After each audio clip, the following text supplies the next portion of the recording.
Hello everyone. आज की इस क्लास में हम बात करेंगे क्लास 10th जो सामाजिक विज्ञान का चैप्टर है संसाधन एवं विकास।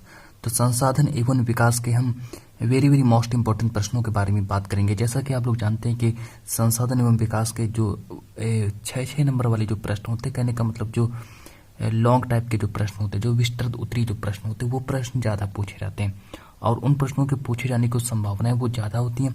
तो इसीलिए हम आज की इस क्लास में संसाधन एवं विकास के सारे महत्वपूर्ण प्रश्न होंगे, वो भी सारे के सारे विस्तृत उत्तरी प्रश्न होंगे। और ये भी हम बता दें कि कितने महत्वपूर्ण प्रश्न होंगे आज की इस क्लास में। तो संसाधन एवं विकास के जो 3 महत्वपूर्ण प्रश्न होंगे आज की इस क्लास में, हम 3 महत्वपूर्ण प्रश्नों के बारे में बात करेंगे। ठीक है, चलिए। तो आज की इस क्लास में हम 3 महत्वपूर्ण प्रश्नों के बारे में बात करने वाले हैं, जो कि पूरे विस्तृत और 6 नंबर वाले प्रश्न होंगे। तो चलिए स्टार्ट करते हैं क्लास को, और बिना किसी देर करते हुए स्टार्ट करते हैं क्लास को।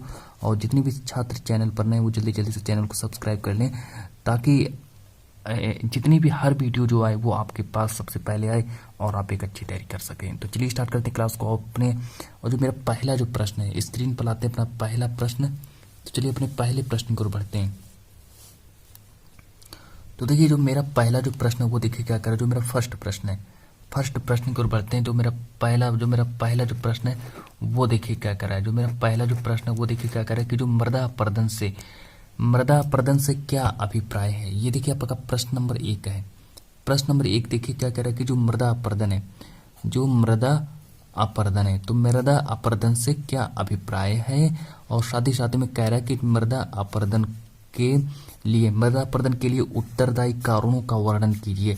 तो मृदा अपरदन क्या है, मृदा अपरदन के लिए उत्तरदायी कारणों का वर्णन कीजिए। ये देखिए प्रश्न है, और ये प्रश्न आपसे बोर्ड में कितने नंबर का पूछा जाएगा। तो ये प्रश्न आपसे बोर्ड में 6 नंबर का पूछा जाएगा, इतने याद रखना। तो चलिए इसका आंसर आप लोग लिखना स्टार्ट करिए। और हेड, अब चलिए यहाँ पर देखिए, अब मृदा अपरदन से क्या अभिप्राय है। सबसे पहले हमें यहाँ पर लिखना है कि जो मृदा अपरदन से क्या क्या अभिप्राय है।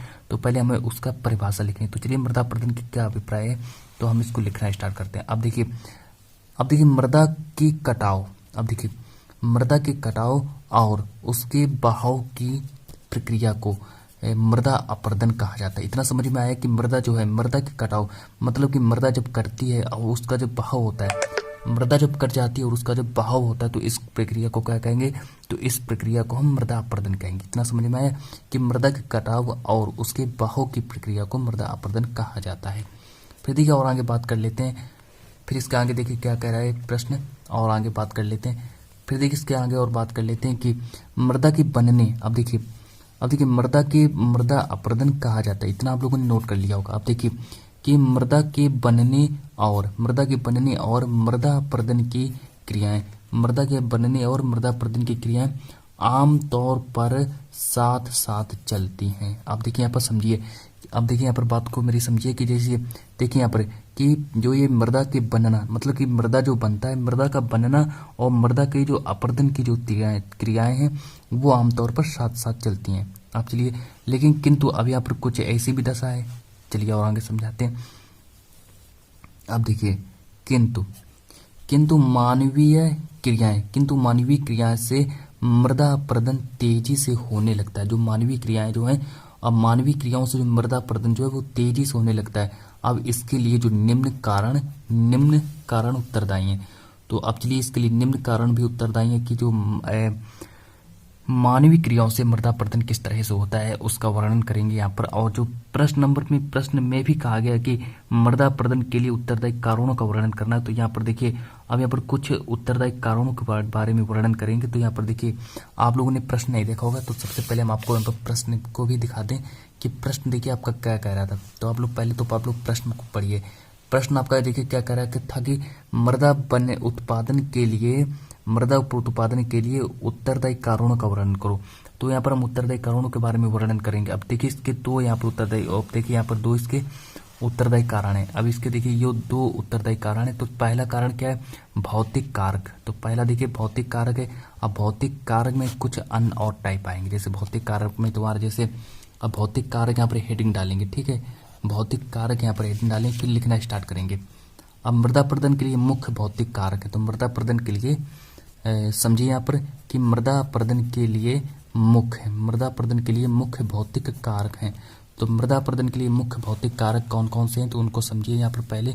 तो चलिए यहाँ पर बात करते हैं मृदा अपरदन के लिए मुख्य भौतिक कारक कौन कौन से हैं। देखिए यहाँ पर जैसे ढाल वाली भूमि पर, अब यहाँ पर बात करते हैं जो ढाल वाली भूमि पर अपरदन, ढाल वाली भूमि पर अपरदन समतल भूमि की अपेक्षा ज्यादा होता है, समतल भूमि की अपेक्षा ज्यादा होता है। अब यहाँ पर देखिए आप लोग समझिएगा कि जो ढाल वाली जो भूमि है, अब ढाल वाली भूमि पर जो अपरदन जो होता है, ढाल वाली भूमि पर जो मृदा अपरदन जो होता है, वो भूमि मतलब जो जितनी भी समतल जो भूमि होती है, अब देखिए जो समतल भूमि जो होती है समतल भूमि की अपेक्षा ज्यादा होती है।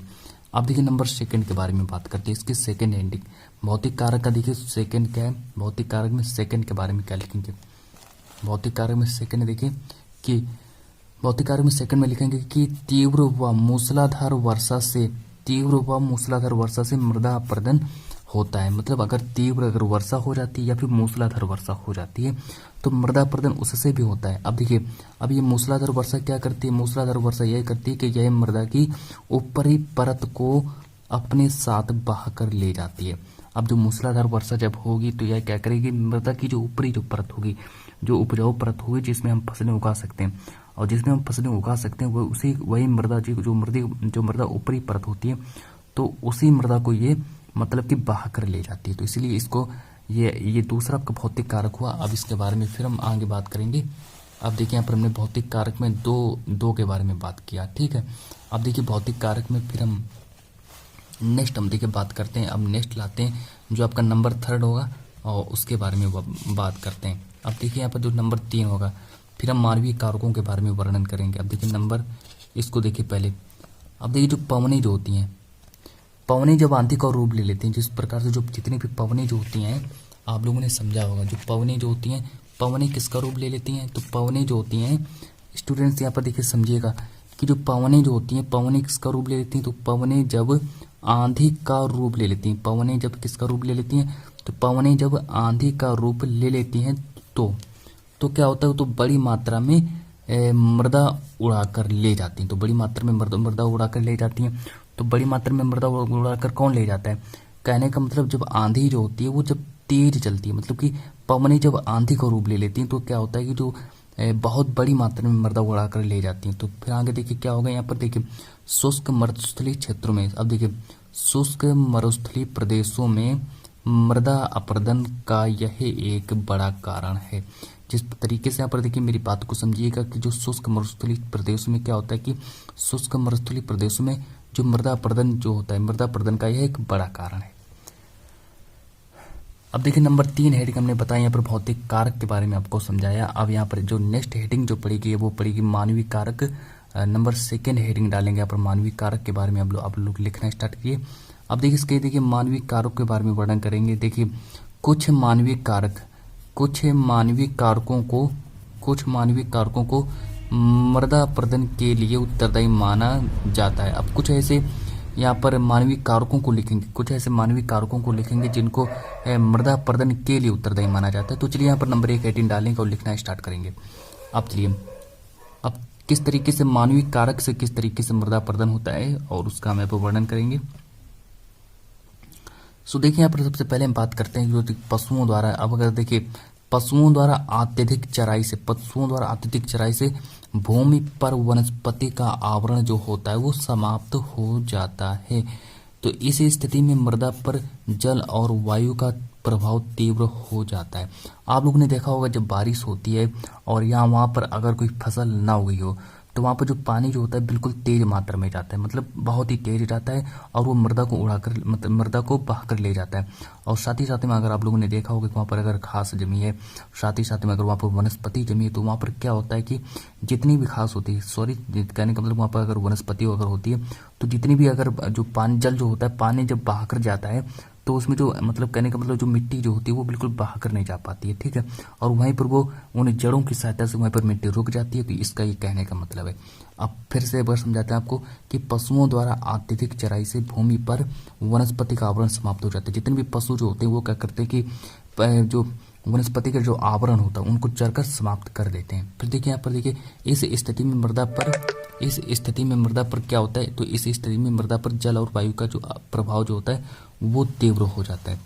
फिर देखिए यहाँ पर नंबर जो नंबर थर्ड के बारे में बात करेंगे। अब हम नंबर थर्ड देख लेते हैं। क्या है कि वृक्षों की जड़ें क्या करती हैं, कि वृक्षों की जड़ें मृदा की रक्षा करती हैं। जो वृक्षों की जड़ें जो होती है वो किसकी रक्षा करती हैं, तो वृक्षों की जड़ें जो होती हैं, तो वृक्षों की जड़ें किसकी रक्षा करती हैं, तो वृक्षों की जड़ें मृदा की रक्षा करती हैं। आप देखिए और आगे समझिए कि वनों के कटाव से मृदा अपरदन में तेजी आ गई। आप लोग समझते हैं कि जो वृक्षों की जो जड़ें जो होती हैं वो क्या करती हैं कि मृदा अपरदन को रोकने में सहायता करती हैं। लेकिन आजकल आप लोगों ने देखा होगा कि कई लोग ऐसे हैं जो वनों को काटने में लगे हुए हैं, तो उससे क्या होता है कि उनकी जड़ें जो होती है वो उखड़ जाती हैं, साथ ही साथ में उससे मृदा अपरदन और तेजी से आ गया है। क्योंकि पानी और पवनों के बहाव को वृक्ष कम नहीं कर सकते। जिस तरीके से वहाँ पर देखिए आप लोग समझते हैं कि अगर वहाँ पर अगर तेज मात्रा में अगर जड़ है तो वहाँ पर जड़ से क्या होता है कि जितना भी जल जो जाता है वो क्या करता है कि पानी के बहाव के कारण जितनी भी मिट्टी होती है उसको रोक लेती है, उससे हमारा मृदा अपरदन नहीं हो जाता है, नहीं हो पाता है। और यदि अगर वहाँ पर अगर वृक्षों को अगर काट लिया जाता है तो वहाँ पर भारी मात्रा में क्या हो सकता है, तो वहाँ पर भारी मात्रा में मृदा अपरदन हो सकता है। तो चलिए इसी के साथ हम पढ़ते हैं इसकी जो थर्ड हेडिंग क्या लिखेंगे, तो इसकी थर्ड हेडिंग के बारे में हेडिंग डालेंगे थर्ड और लिखना स्टार्ट करेंगे। अब एक खनिज पदार्थ निकालने के लिए खनन कार्य से भी मृदा अपरदन होता है। अगर हम किसी भी खनिज पदार्थ को निकालते हैं तो उससे भी हमारा क्या होता है, तो उससे भी हमारा मृदा अपरदन होता है। तो चलिए यहाँ पर कुछ देखिए, हमने यहाँ पर जो प्रश्न जो आपका था और फाइनली वो जो प्रश्न जो आपका था, अब उसमें और थोड़ा अगर हम आगे देखते हैं कि और देखते हैं आगे क्या कह रहा है। तो चलिए अब देखिए वो प्रश्न जो था आपका समाप्त हो चुका है। अब प्रश्न नंबर आपके स्क्रीन पर सेकंड प्रश्न आ चुका है और इस प्रश्न के बारे में हम बात करेंगे, जो प्रश्न नंबर जो आपका सेकंड है। तो चलिए अब आप लोग पहले ऐसा करिए, इस प्रश्न को आप लोग पहले नोट कर लीजिएगा, कॉपी में पहले आप लोग इस प्रश्न को नोट कर लीजिएगा, ठीक है। फिर हम आपके सामने इस प्रश्न को हल कराना स्टार्ट करते हैं। तो चलिए इस प्रश्न को आप लोग लिखना स्टार्ट करिए कि मृदा अपरदन को रोकने के उपायों का वर्णन करो। कि मृदा अपरदन के यहाँ पर देखिए प्रश्न को पहले समझिएगा कि मृदा अपरदन को रोकने के कारणों का हमें यहाँ पर उपायों का वर्णन करना है कि मृदा अपरदन को किस तरह से हम रोक सकते हैं, ठीक है, ताकि उसमें हम अच्छी तरीके से फसल को उगा सकें और हमारी जो उपजाऊ जो फसल है वो अच्छी तरीके से फसल उसमें उग सके। तो इस तरीके से हमको वहाँ पर मृदा अपरदन के रोकने के उपायों को वर्णन करना है। तो हम मृदा अपरदन को किस तरीके से रोक सकते हैं, हमें वहाँ पर यहाँ पर पूरा का पूरा वर्णन करना है, ठीक है स्टूडेंट्स। तो चलिए बात करते हैं मृदा अपरदन को हम किस तरीके से रोक सकते हैं। उसके कई निम्न ऐसे कारण हैं और निम्न उपाय भी यहाँ पर देखिए दिए गए हैं जिसके कारण हम मृदा अपरदन को रोक सकते हैं। तो प्रश्न नंबर 2 को नोट कर लिया होगा। ये देखिए विस्तृत उत्तरी प्रश्न है और जो प्रश्न नंबर 1 जो था वो आपका कंप्लीट हो चुका है, इसके बारे में हम बात कर चुके हैं, ठीक है स्टूडेंट्स। ये जो आपका प्रश्न नंबर 1 है,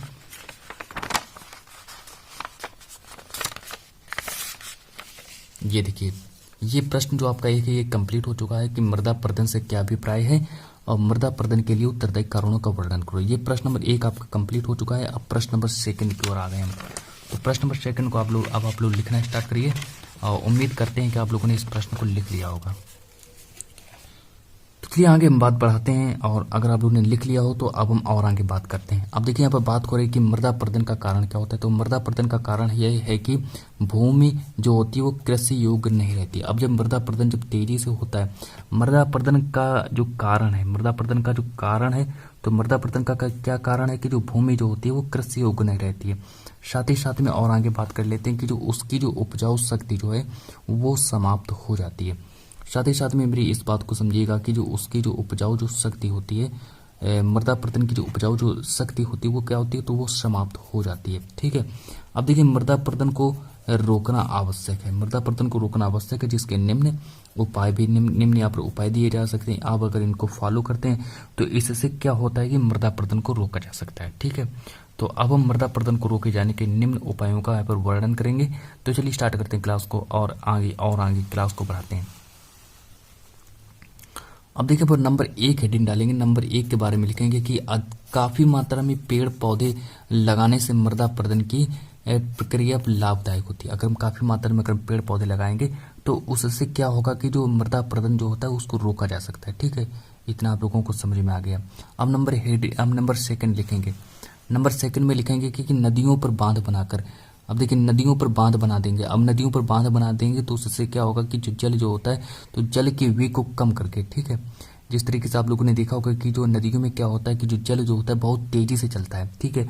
तो जब वो जल जब बहुत तेजी से चलता है नदियों में तो उससे क्या होता है कि स्टूडेंट्स जो जो नदियों का जो ऊपरी जो परत होती है, जो पृथ्वी की जो ऊपरी परत होती है, उसको तेजी से जल जो होती है उसको तेजी से बहा कर ले जाती है। ठीक है, अब जब आप उसमें जब बांध लगा देंगे तो वो जल के वेग को कम करके मृदा अपरदन को रोका जा सकता है। ठीक है, इतना लिख लो, मृदा अपरदन को रोका जा सकता है। अब नंबर 3 हेडिंग डालेंगे, नंबर 3 को लिखना स्टार्ट करिए। अब देखिए, बड़े खेतों जैसे पट्टियों में बांध बनाकर, ठीक है, इसको ये नहीं लिखना है, इतना लिखना है, बड़े खेतों पट्टियों में बांध कर, जैसे बड़े खेतों पट्टियों में बांध कर फसलों के बीच में क्या कर सकते हैं, फसलों के बीच में घास की पट्टियां उगाई जाती हैं, घास को भी पट्टियां उगा सकते हैं। अब ये क्या करेंगे, ये पवनों द्वारा जनित बल को कम करती हैं। ठीक है, तो ये पवनों द्वारा क्या कर सकते हैं, तो ये पवनों द्वारा जनित बल को कम करती हैं। अब देखिए और आगे बात करते हैं,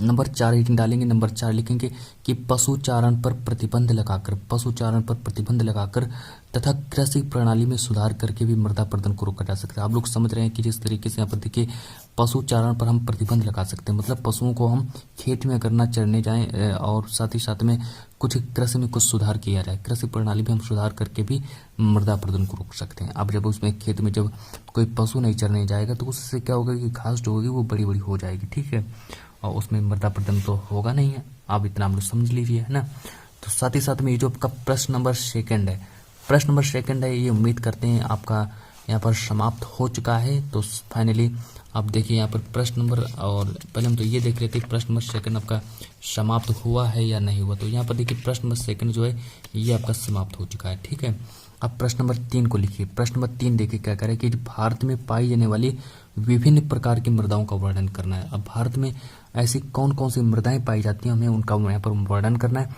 सो देखिए यहाँ पर देखिए तीनों के 3 प्रश्न हम लेकर आए हैं। आज की इस क्लास में हम 3 महत्वपूर्ण प्रश्न लेकर आए हैं और तीनों के तीनों सारे के सारे महत्वपूर्ण प्रश्न हैं। ठीक है, अब देखिए प्रश्न नंबर 3 के बारे में बात करते हैं कि भारत में पाई जाने वाली विभिन्न प्रकार की मृदाओं का वर्णन करना है। तो भारत में कौन कौन सी ऐसी मृदाएं पाई जाती हैं जिनका हमें यहाँ पर वर्णन करना है। तो चलिए स्टार्ट करते हैं क्लास को।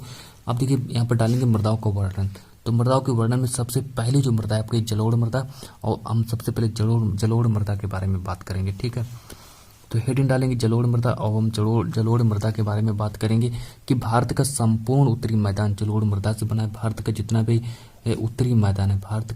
उत्तरी मैदान है वो किससे बना है, तो भारत का जितना भी संपूर्ण जो उत्तरी मैदान है वो जलोढ़ मृदा से ही बना है। अब देखिए और आगे बात करते हैं। अब देखिए यह मृदा हिमालय के 3 महत्वपूर्ण नदी तंत्रों, अब जो जलोढ़ मृदा जो है ये कहाँ से बनी है, जो जलोढ़ मृदा है कहाँ से बनी है, तो यह मृदा हिमालय के जो 3 महत्वपूर्ण नदी तंत्रों, जैसे आपका सिंधु हो गया, गंगा हो गया, नदियों द्वारा लाए गए निक्षेपों से बनी है। ठीक है, इतना समझ में आया आप लोगों को कि जो यह जो है ये मृदा किसके द्वारा, तो यह जो 3 जो आपके निक्षेप हैं, यहाँ पर 3 आपके कौन कौन से निक्षेप हैं, सिंधु हो गए, गंगा और नदियों द्वारा लाए गए निक्षेपों से जलोढ़ मृदा का निर्माण होता है। फिर और आगे बात कर लेते हैं।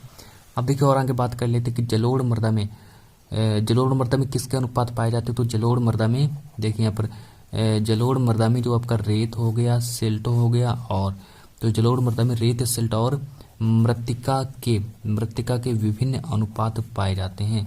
तो मृत्तिका के विभिन्न अनुपात पाए जाते हैं जिस कारण यह बहुत उपजाऊ होती है। तो यह जो इसमें किसके अनुपात ज़्यादा पाए जाते हैं, तो जलोढ़ मृदा में रेत, सिल्ट और मृत्तिका के विभिन्न अनुपात पाए जाते हैं। ठीक है, तो जिस कारण यह जो होता है बहुत ही उपजाऊ होता है ना।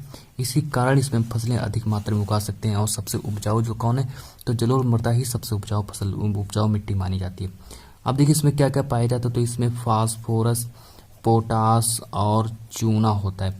अब ये किस फसल के लिए किस फसल के लिए उपयुक्त होता है, तो यह मृदा जो होती है जो ये जलोढ़ मृदा जो होती है ये गन्ना, चावल, गेहूं तथा दलहन फसलों के लिए की खेती के लिए उपयुक्त मानी जाती है। ठीक है, सो फाइनली आप लोगों पर मुझे विश्वास है कि आप लोगों को इतना समझ में आया होगा। सो आपके यहाँ पर देखिए पहली जो मृदा है जलोढ़ मृदा, उसके बारे में यहाँ पर वर्णन कर चुके हैं। अब आपकी स्क्रीन पर लाते हैं हम सेकंड जो आपकी मृदा है, दूसरी मृदा देख लेते हैं क्या है। सेकंड जो आपकी मृदा है वो है काली मृदा। अब काली मृदा का प्रयोग कहाँ करेंगे, काली मृदा हेडिंग डालेंगे और लिखना स्टार्ट करेंगे। अब देखिए सेकंड मृदा कौन सी डालेंगे, काली मृदा। अब काली मृदा के बारे में कैसे कैसे लिखेंगे उसका भी यहाँ पर वर्णन करेंगे। तो यहाँ पर डालेंगे काली मृदा और काली मृदा को लिखना स्टार्ट करेंगे। अब काली मृदाओं का रंग कैसा होता है, तो काली मृदाओं का रंग काला होता है, तो है ना। बेसिकली यही बात है कि जो काली मृदाओं का जो रंग जो होता है वो कैसा होता है, तो काली मृदाओं का जो रंग होता है वो काला होता है। अब काली मृदा को हम किस नाम से जानते हैं, तो काली मृदा को हम रेंगुर मृदा भी कहा जाता है। तो काली मृदा को हम रेंगुर मृदा भी कह सकते हैं। साथ ही साथ में काली मृदा किस फसल की खेती के लिए उपयुक्त मानी जाती है, तो काली मृदा कपास की खेती के लिए उपयुक्त मानी जाती है, ये भी कह सकते हैं उपयुक्त समझी जाती है। ठीक है।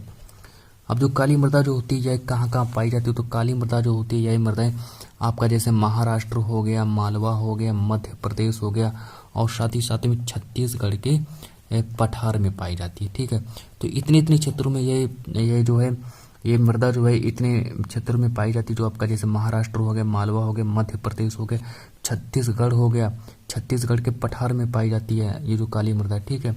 अब नंबर 3 हेडिंग डालेंगे और उसको लिखना स्टार्ट करेंगे। डालेंगे लाल और पीली मृदा। तो लाल और पीली मृदा यहाँ पर डालेंगे और इसके बारे में लिखेंगे। यहाँ पर लिखेंगे कि इस मृदा में लोहे के कणों की मात्रा अधिक होती है। तो अगर प्रश्न आपसे पूछा जाएगा कि किस मृदा में लोहे के कणों की मात्रा सबसे ज्यादा होती है, तो यहाँ पर लिख देंगे लाल और पीली मृदा में लोहे के कणों की मात्रा जो होती है वो सबसे अधिक होती है। अब जिसमें लोहे के कणों की मात्रा सबसे अधिक होती है तो इसी के कारण इसका रंग जो होता है सबसे लाल होता है, इसका रंग लाल होता है। अब यह मृदा कहाँ पाई जाती है, यह जो लाल और पीली जो मृदा है यह कहाँ पाई जाती है, तो लाल और पीली मृदा यह मृदा उड़ीसा छत्तीसगढ़ में पाई जाती है। ठीक है, इतना याद रखेंगे। अब इसका नंबर 4। अब चलिए अब यहाँ पर जो भारत में पाई जाने वाली विभिन्न प्रकार की मृदाएं, अब देखिए भारत में पाई जाने वाली विभिन्न प्रकार की मृदाओं में जो नंबर 4 जो हेडिंग है, नंबर 4 के बारे में वर्णन करेंगे। नंबर 4 को लिखिए। नंबर 4 पर आती है आपकी लेटेराइट मृदा, और लेटेराइट मृदा को लिखना स्टार्ट करिए कि लेटेराइट मृदा को किस तरीके से लिखेंगे। लेटेराइट मृदा, तो देखिए यहाँ पर देखिए बात हो रही है कि लेटेराइट मृदा अत्यधिक वर्षा वाले क्षेत्रों में विकसित होती है। तो लेटेराइट मृदा जो है ये अत्यधिक वर्षा वाले, जहाँ जिन क्षेत्रों में अत्यधिक वर्षा होती है तो उन क्षेत्रों में ये लेटेराइट मृदा विकसित होती है। साथ ही साथ में क्या होता है कि ये मृदा मुख्य तौर पर कहाँ पाई जाती है, लेटेराइट मृदा कहाँ पाई जाती है। लेटेराइट मृदा केरल, तमिलनाडु, मध्य प्रदेश तथा असम के पहाड़ी क्षेत्रों में पाई जाती है। तो चलिए अब इसके आगे कोई भी बात करने की आवश्यकता नहीं है, क्योंकि यहाँ पर अब आपके जो 3 महत्वपूर्ण जो प्रश्न है ये आपके यहाँ पर कंप्लीट होते हुए, चलिए ये आपके जो 3 महत्वपूर्ण जो प्रश्न है, ठीक है स्टूडेंट्स, जो आपके ये जो 3 महत्वपूर्ण जो प्रश्न है यहाँ पर आपके कंप्लीट होते हुए, सो आप लोग देख सकते हैं कि ये 3 महत्वपूर्ण प्रश्न है। अब चलिए ये देखिए 3 महत्वपूर्ण प्रश्न हम आप लोगों को स्क्रीन पर लाते हैं। फाइनली अब जो ये 3 जो हमने महत्वपूर्ण प्रश्नों के बारे में बात की, जो आपके जो 3 महत्वपूर्ण प्रश्न जो थे अब आपके कंप्लीट हो चुके हैं। तो चलिए जब तक के लिए इतना है, आज की इस क्लास को इतना ही रखते हैं और मिलते हैं नेक्स्ट वीडियो में। और जब तक के लिए आप मेरी सारी की सारी वीडियो को देखिए और एक अच्छी तैयारी करिए।